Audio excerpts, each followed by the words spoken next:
Hello, everybody. This is Tim, and I'm bringing you another Boom Thursdays today. And this one I've got for you is the continuation of the series I started off with, and that would be Maw, and we are at issue number 4. So, again, the writing goes to Jude Ellison S. Doyle, artwork goes to A.L. Kaplan, also with inks. Colors are Fabiana Mascolo, and letters are Cardinal Ray.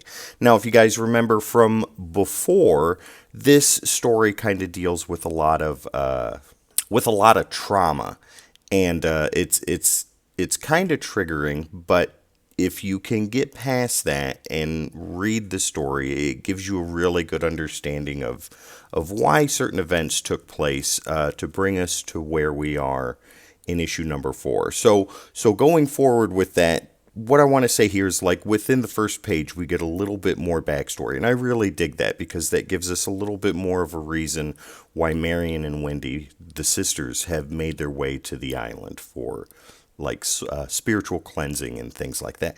But beyond that first page of the initial backstory, the first few pages after that, the visuals are absolutely intense. And like I said the last time with my review of Maw number 3, this really feels like that horror movie come to life kind of thing, like the I Sleep on Your Grave and Sleepaway Camp and things like that. It just really has that intense visual feel, and it really makes you feel uncomfortable.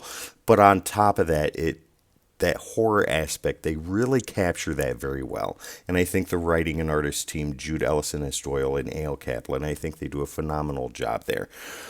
But moreover, with the rest of the issue, so where we're coming into is we're coming into the aftermath of the attack from last issue with Marion. Now, Marion's sister Wendy is unfortunately gone now, and Marion has to deal with that also.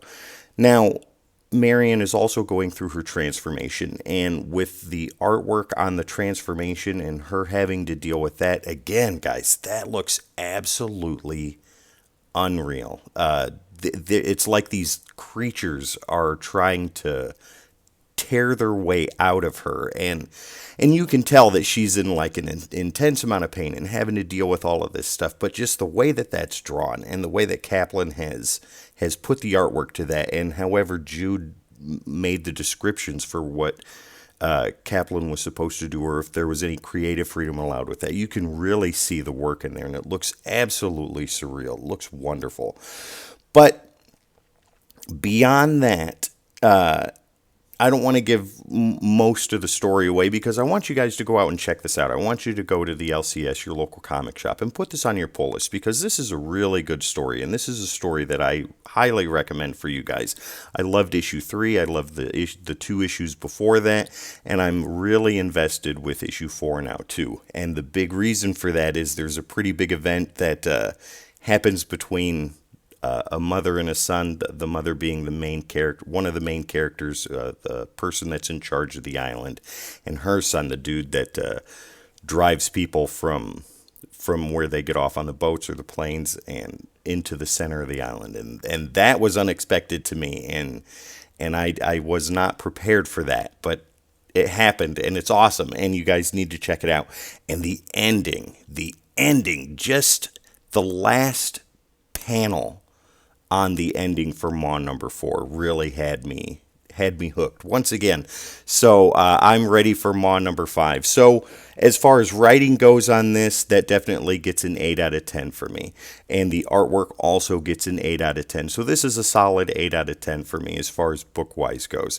There wasn't a whole lot of word... a lot of dialogue and things like that, but it wasn't needed. It was more of a visual book this time around, and I really enjoy that too. I enjoy dialogue heavy books, and I enjoy word heavy book or visual heavy books, and this was definitely one of those. There was a lot to see and a lot to look at, and the events that took place with the little bit of dialogue were plenty, and that's all you really needed for that. So yeah, Maw number 4.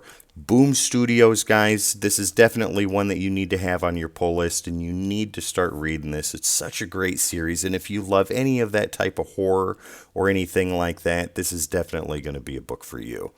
Okay, so once again, guys, don't forget to check us out on all the social medias. That would be Facebook, Twitter, Instagram, Spotify, YouTube, and on Twitch TV. You can find us there, twitch.tv/Codex Podcast.